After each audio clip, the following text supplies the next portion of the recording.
Hi everyone, Sara Williams, CEO of Midnight Greenery here today. Today we're going to cover Set 1 of Chapter 306, Regulations for the Marijuana Industry.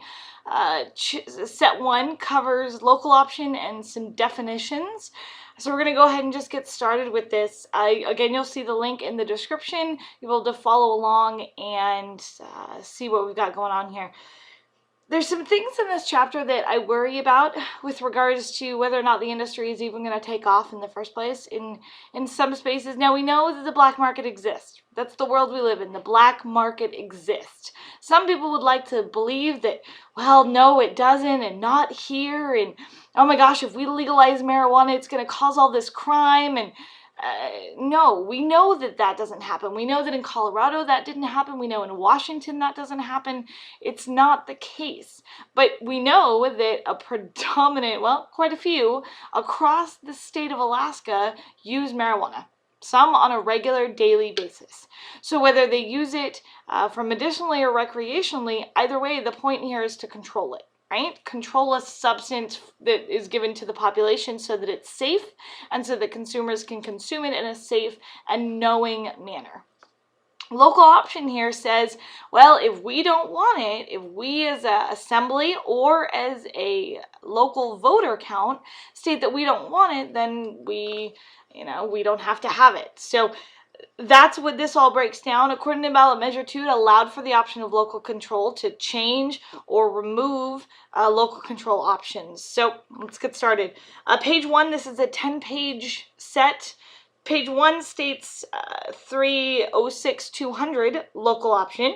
If a majority of the persons voting on the question vote to approve the option, or if the assembly or city council passes an ordinance to the same effect, a municipality shall adopt a local option to prohibit 1. Sale of marijuana and marijuana products, 2. Operation of any marijuana establishment, including one or more of the following license types: A, a cultivation facility, brokerage facility, B, product manufacturing facility, marijuana testing facility, a marijuana retail facility.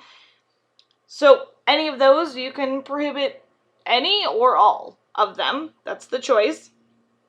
This 3 there, the sale of marijuana and marijuana products except on premises operated by the municipality under a retail marijuana license. So this is another option where the municipality might say, you know what, we believe that we don't want commercialization in the business world. We're going to go ahead and sell it from the municipality. They've done it in Washington. It's an option, much like in Kotzebue, where the city of Kotzebue sells alcohol. It'd be the same in the case for this. All right, number 4, the sale or importation for sale of marijuana and marijuana products, so they could prohibit that.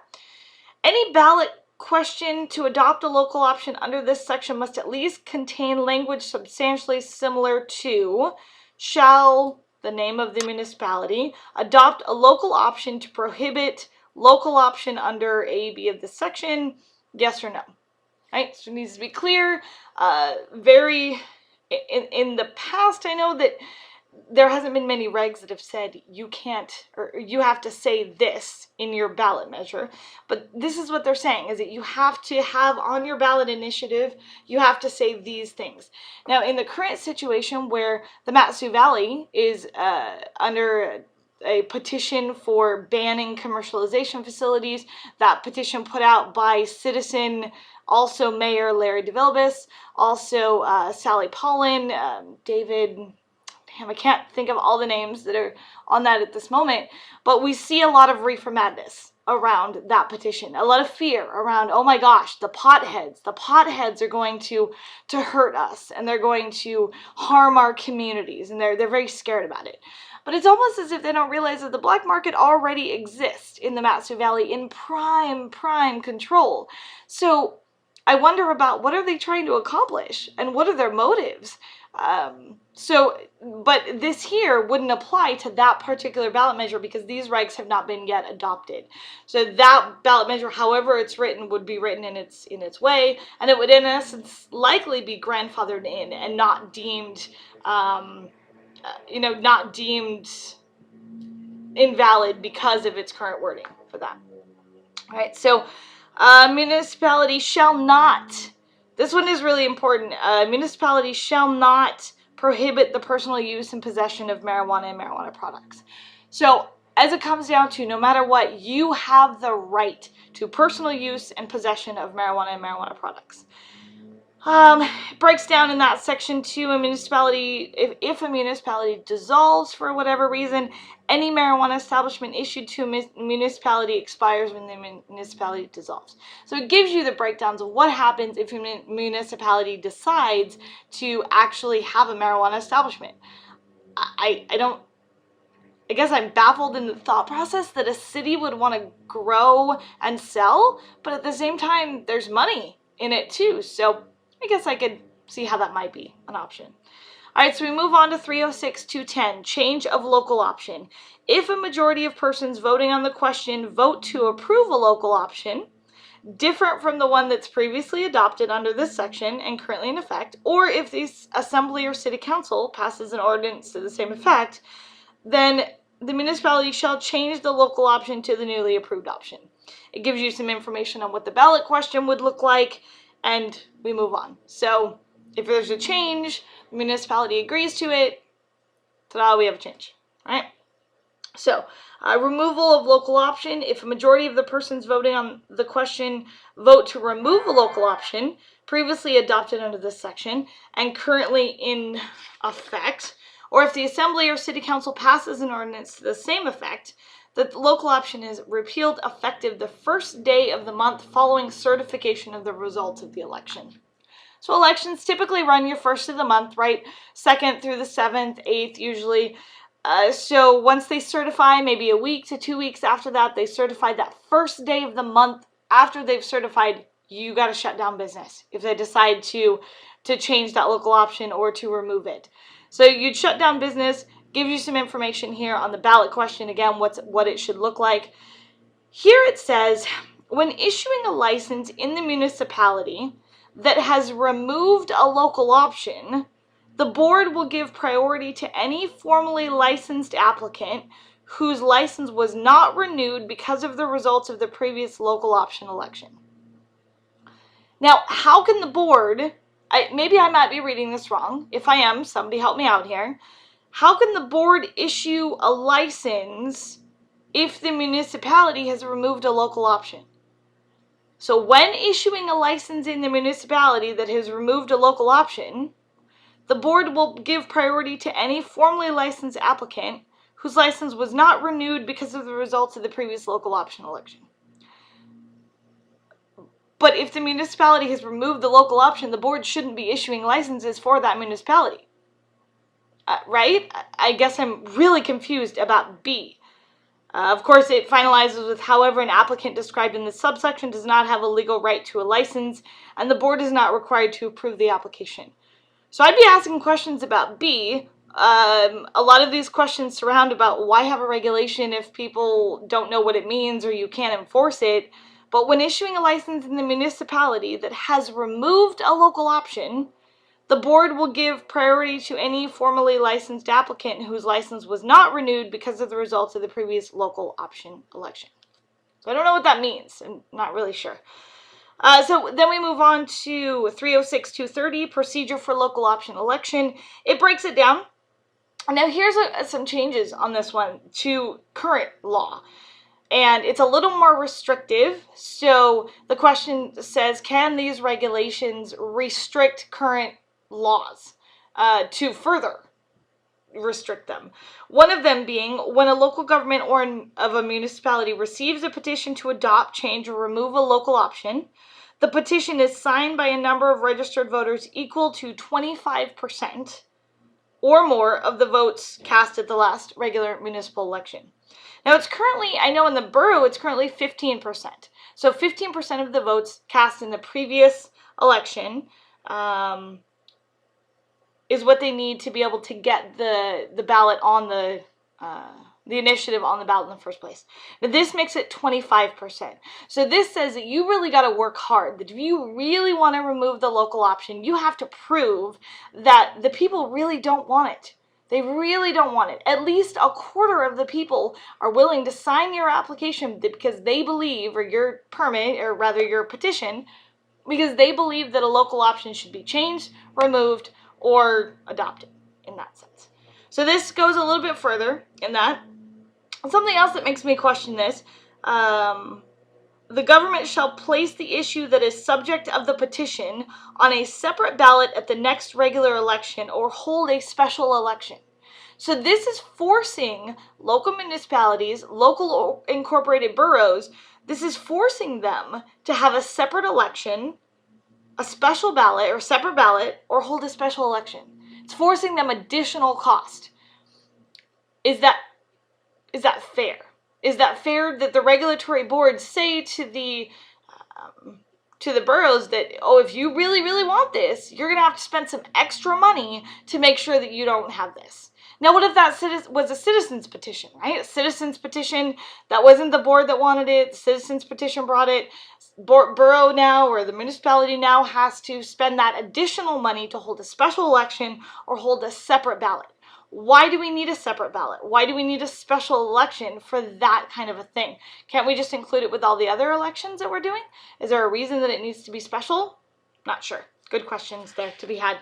All right, so then it moves on. It talks about what will apply to the petition, what the language needs to look like on that petition, how it needs to contain language substantially similar to the above parts. Notwithstanding any other provisions of law, a municipality may not conduct an election to change to a less restrictive option, pardon the cat, under 3 AAC 306-210, or to remove a local option or pass an ordinance to the same effect during the first 24 months after the local option was adopted, or more than once in a 36-month period. So under Title 29, this is the rule. This says that if a local option agrees or adopts or bans or decides that they're going to change it, whatever they do, you cannot change for 2 years. 2 years. You're stuck. You're stuck in that spot. If they ban commercialization, but in 6 months they realize, oh my gosh, this is an opportunity for some tax revenue, we could change lives with this, we could do awesome things, they can't. They can't make any changes during the first 2 years, 24 months, and no more than once in a 36-month period. Now this section right here is against Title 29 that says no more than once in a 36-month period. So at the end of 2 years, you get your support, you get it done, you reverse prohibition in your local area, and yet you can't change it again because your 24-month period, because you just reversed it, would come back into place. So it really restricts the abilities for individuals to run with this industry. For the public to say, oh wait, we were wrong in that 47% that said, nope, we don't want, or that 47% that said, well, we can't have commercialization facilities. Okay, well, 47%, so that's great. That says, no, we're not going to have it, so we're going to move on. Well, in the case of what the mayor here in the borough often brings up is that 47%, that means, well, this is our opportunity to charm the other 4 or 5% to get a majority of people that really want commercialization facilities. Except you don't get that option. If in 2 years you can only do this in 2 years, but in 6 months the borough says, oh my gosh, we do want this, you can't make that change on that. It's extremely restrictive, and that currently is under Title 29, which is more than just these regulations. So in itself, it's just a messed up situation, right? Moves on to Section D there. Notwithstanding, after a petition has been certified as sufficient to meet the requirements, no other petition may be filed or certified until after the question presented in the first petition has been voted on or passed an ordinance to the same effect. Only one local option question may be presented in an election. This is unfair. And I don't know why this is the case. Are we trying to not to confuse the voters? We got to keep them, we got to keep it simple for them.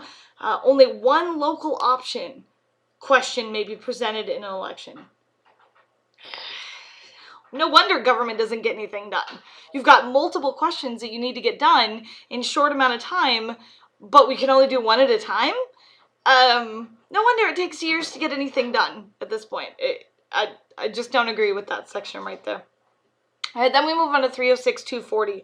Prohibition of importation or purchase after an election.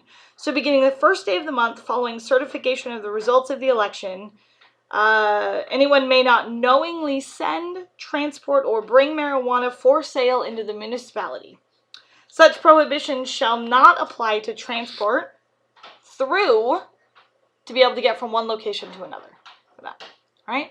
A person who resides in a municipality that has adopted a local option may not purchase in the municipality marijuana or marijuana products from another person.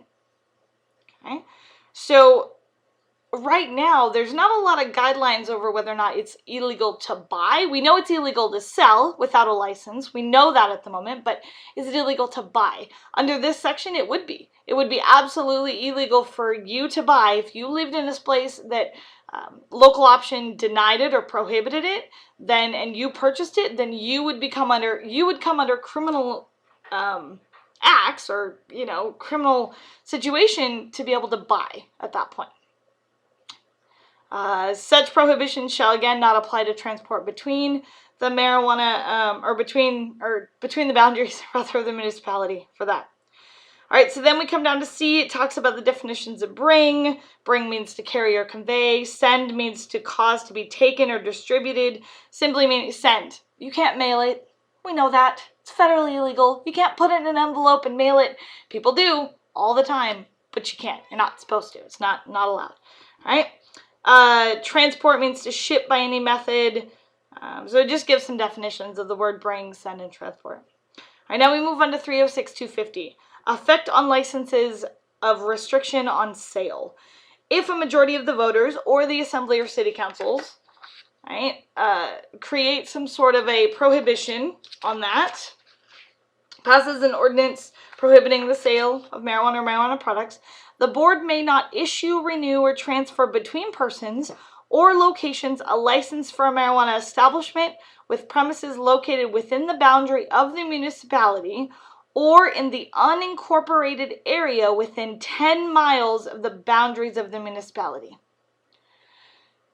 So if you have an unincorporated borough, we've talked about these things often. In the political world, they wanted to ban it outright, just start out with a ban on unincorporated boroughs. If that's the case, the boundaries of the municipality, this ban, this prohibition would extend 10 miles into that unincorporated borough for that. Keep your locations in mind when we think about this, if this comes through the way it is.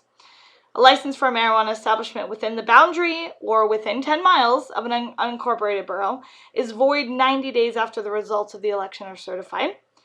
A license that expires during that 90 days might extend, but they do have to pay a prorated annual fee for that. Move on to 306-260. Licensing after prohibition on sale except in premises operated by a municipality.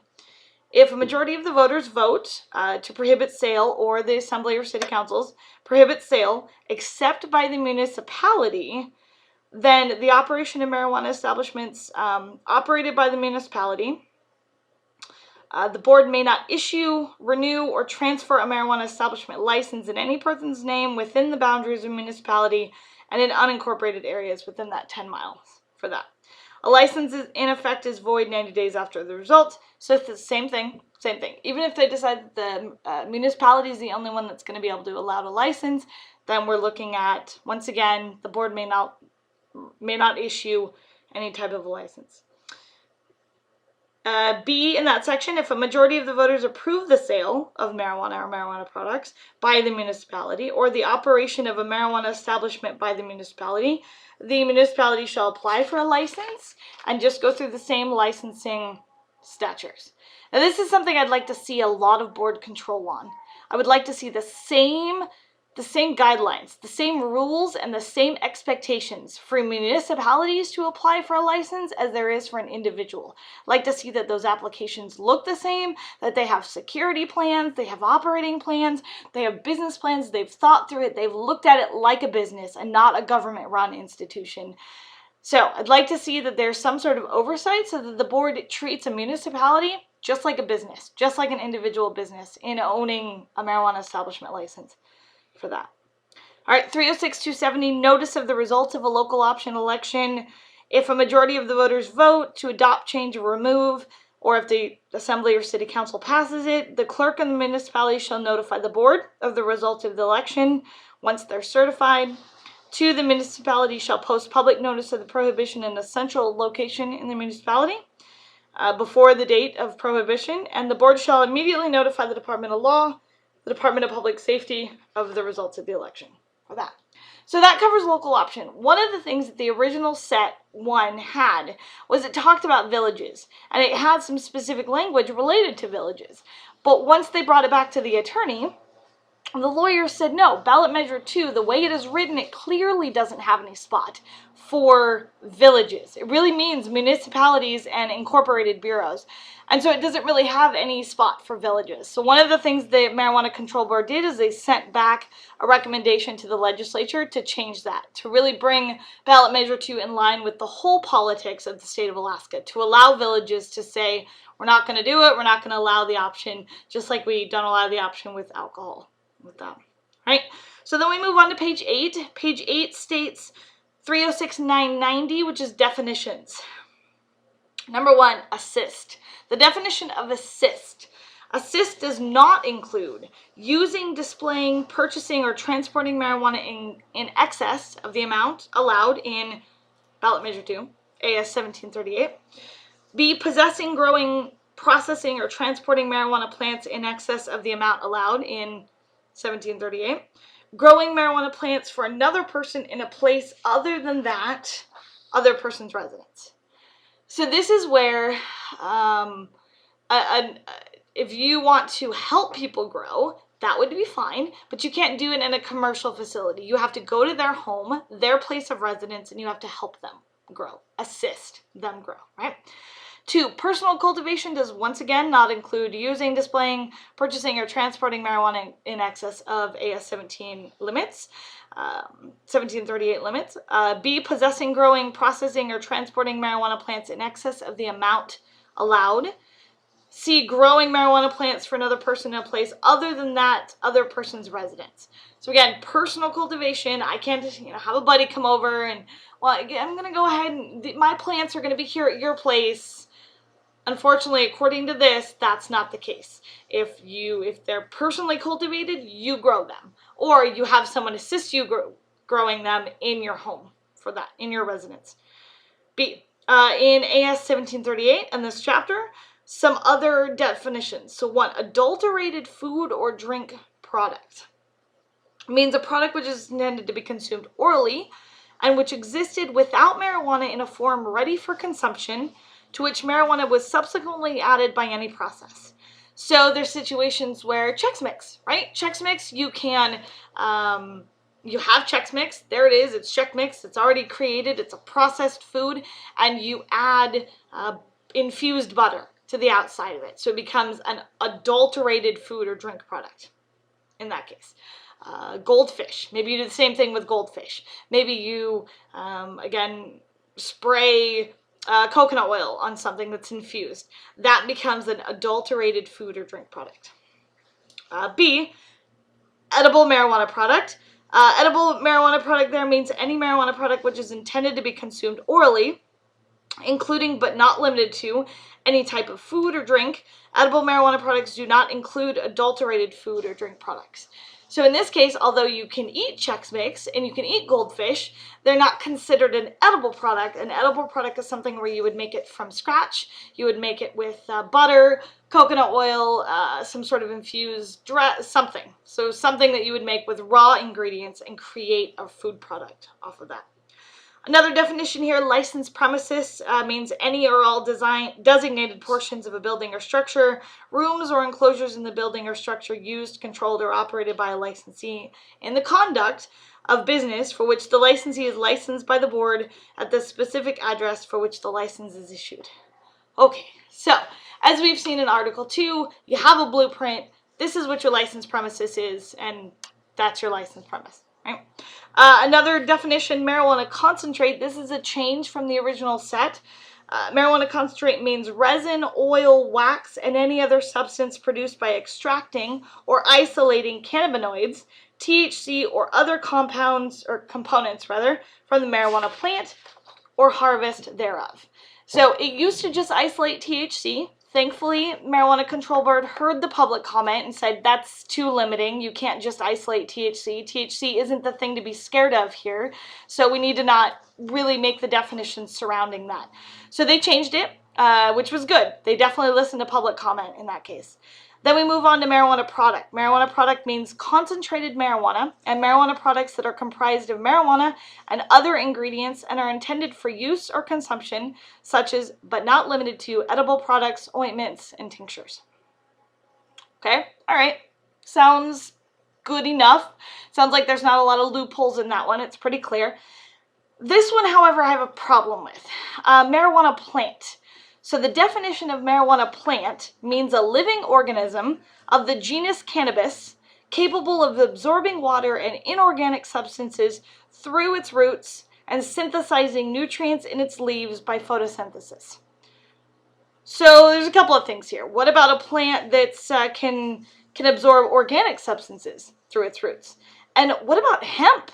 Hemp is not marijuana. We know this. Hemp only has 0.03% THC or something of that nature, 3% THC, but that's also a living organism of the genus cannabis.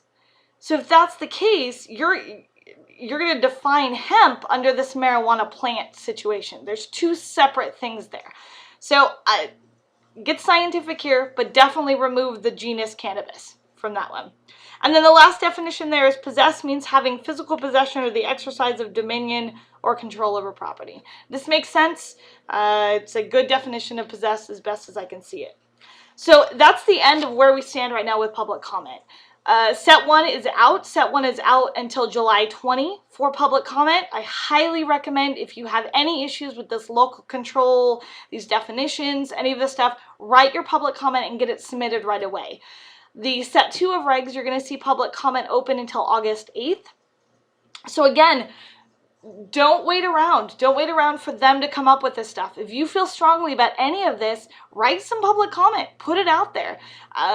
Get the impact, whether it's positive or negative, whether you're going to be in this industry or you're just a concerned citizen, put it out there. This is time for the discussion. The last thing you want is for you to complain all the time about all these regs, but then we get them in and you go, well, that should have changed, but did you say anything?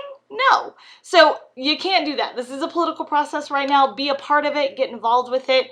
And since we're done with the regs at this point, I'm going to start recording weekly videos. I'm going to give you just an update on where we stand with things, where the industry stands, what are some of the issues to be concerned with. And that's it. Thanks for tagging along through this journey with me, and we'll see you next time. Thanks, guys. Bye.